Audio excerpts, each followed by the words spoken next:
અમારી શાળા નોબલ શિક્ષણ સંકુલ દ્વારા એક મહત્વપૂર્ણ પહેલ શરૂ કરવામાં આવી રહી છે, પ્લાસ્ટિક મુક્ત સમાજ જાગૃતિ અભિયાન. સંસ્થા દ્વારા એકવાર વપરાશવાળી પ્લાસ્ટિકનો ત્યાગ કરી શરૂઆત મારી શાળા પ્લાસ્ટિક મુક્ત શાળા સ્વચ્છતા તરફ એક કદમ દ્વારા કરવામાં આવેલ છે. આજના સમયમાં પ્લાસ્ટિક આપણા જીવન માટે એક મોટું જોખમ બની ગયું છે. એક વખત વપરાતી પ્લાસ્ટિક પ્રકૃતિને નુકસાન કરે છે, આપણી પાણી જમીન પ્રદૂષિત કરે છે અને આપણું ભવિષ્ય અંધકારમય બનાવે છે. આપણી શાળાના વિદ્યાર્થી વાલીશ્રીઓ તથા શિક્ષકો પોતાની પાસે ઘરમાં આજુબાજુ કે સોસાયટીમાં રહેલ પ્લાસ્ટિક થેલી કપ સ્ટ્રો વગેરે પ્લાસ્ટિકની બોટલમાં એકત્રિત કરી શાળામાં જમા કરાવી સંકલ્પ લીધો છે કે પ્લાસ્ટિકની થેલીના બદલે કાપડ કાગળની થેલી વાપરશું.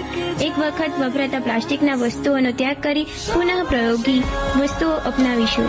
આસપાસના સમાજમાં જાગૃતિ ફેલાવીને સ્વચ્છ અને સ્વસ્થ પર્યાવરણનું નિર્માણ કરીશું. અમારા નારાઓ છે: મારી શાળા પ્લાસ્ટિક મુક્ત શાળા, પ્લાસ્ટિક છોડો પ્રકૃતિને જોડો, નદી તળાવ સમૃદ્ધ બચાવો, પ્લાસ્ટિકનો ઉપયોગ છોડાવો, સ્વચ્છ પર્યાવરણ સ્વસ્થ જીવન, પ્લાસ્ટિક ફેંકશો નહીં, ધરતીને રડાવશો નહીં, પર્યાવરણ પ્રેમી બનો, પ્લાસ્ટિકથી દૂર રહો, પ્લાસ્ટિકનો ત્યાગ, પ્રકૃતિનો સ્વીકાર. ચાલો આપણે સૌ સાથે મળી પ્લાસ્ટિક મુક્ત શાળા જ નહીં પણ પ્લાસ્ટિક મુક્ત સમાજ પણ બનાવવાનો સંકલ્પ લઈએ.